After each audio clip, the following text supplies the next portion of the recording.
Dears, welcome back to our channel. എല്ലാവർക്കും സുഖമാണെന്ന് വിചാരിക്കുന്നു. ഇന്ന് നമ്മളൊരു ഫുഡ് റെസിപ്പി ആയിട്ടാണ് വന്നിരിക്കുന്നത്. മുട്ട വെച്ചിട്ടൊരു സ്പെഷ്യൽ ഐറ്റമാണ് ഉണ്ടാക്കുന്നത്. അപ്പോൾ നമുക്ക് വീഡിയോയിലേക്ക് കടന്നാലോ. മുട്ടമുളക് വരട്ടാനായിട്ട് നമുക്ക് പാൻ അടുപ്പത്തേക്ക് വെക്കാം. പാൻ നന്നായി ചൂടായി വന്നിട്ടുണ്ട്. ഇനി നമുക്കിതിലേക്ക് എണ്ണ ഒഴിച്ചു കൊടുക്കാം.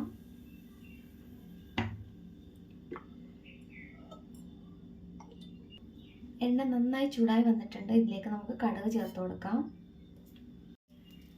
ഇതിലേക്ക് 1 സ്പൂൺ ഉഴുന്ന് ചേർത്ത് കൊടുക്കാം.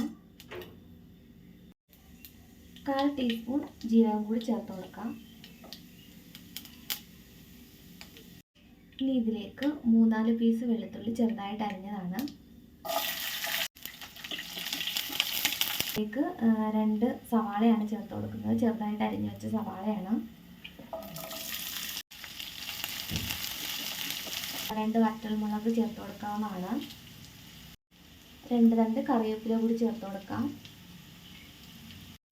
സവാള നല്ല ഒരു ബ്രൗൺ കളർ ആവുന്ന വരെ ഇളക്കി കൊടുത്തുകൊണ്ടിരിക്കുക. മീഡിയം ഫ്ലെയിമിൽ തന്നെ വെക്കുക. ഇതിലേക്ക് നമുക്ക് പൊടികൾ ചേർത്ത് കൊടുക്കാം. 1.5 സ്പൂൺ കാശ്മീരി ചില്ലിയാണ് ഞാൻ ചേർത്ത് കൊടുക്കുന്നത്. 1/4 ടീസ്പൂൺ മഞ്ഞൾപ്പൊടി, 1/2 ടീസ്പൂൺ ഗരം മസാല, 1/2 ടീസ്പൂൺ മല്ലിപ്പൊടി. നന്നായിട്ട് വഴറ്റി കൊടുക്കുക. പൊടികളുടെ പച്ച മണമൊക്കെ ഒന്ന് മാറണം. ഇതിലേക്ക് ഞാൻ ഒരു നുള്ളു കായപ്പൊടി കൂടി ചേർക്കുന്നുണ്ട്. ഇതിലേക്ക് നമുക്കൊരു 1/4 കപ്പ് വെള്ളം ഒഴിക്കാം.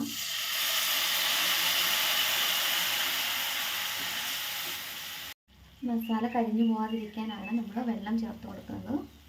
ഇനി നമുക്ക് മസാലയൊക്കെ ഒന്ന് സൈഡിലേക്ക് ഒതുക്കി കൊടുത്തിട്ട് നമുക്ക് മുട്ട ചേർത്ത് കൊടുക്കാം. ഞാനിവിടെ 4 മുട്ടയാണ് എടുത്തിരിക്കുന്നത്.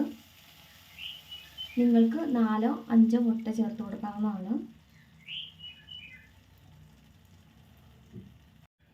ഇനി ഒരു 5 മിനിറ്റ് അടച്ചു വെച്ചൊന്ന് വേവിക്കുക. മുട്ടയൊക്കെ നന്നായിട്ടൊന്ന് വെന്ത് വരണം. നമ്മുടെ മുട്ടയൊക്കെ നല്ലപോലെ ഒന്ന് വെന്ത് വന്നിട്ടുണ്ട്. നമുക്കൊന്ന് ജസ്റ്റ് ഒന്ന് ഇളക്കി കൊടുക്കാം. 1/4 ടീസ്പൂൺ ഉപ്പ് കൂടി ചേർത്ത് കൊടുക്കാം. അതുപോലെ ഒന്ന് ഇളക്കി കൊടുക്കാം. ഇനി ഇതിലേക്ക് നമുക്ക് മല്ലിയില കൂടി ചേർത്ത് കൊടുക്കാം.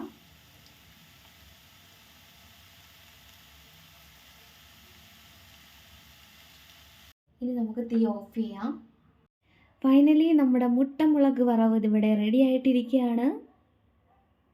അപ്പോൾ എല്ലാവരും വീട്ടിൽ ട്രൈ ചെയ്ത് നോക്കുക. നിങ്ങളുടെ അഭിപ്രായങ്ങൾ കമൻറ്റ് ബോക്സിൽ രേഖപ്പെടുത്തുക.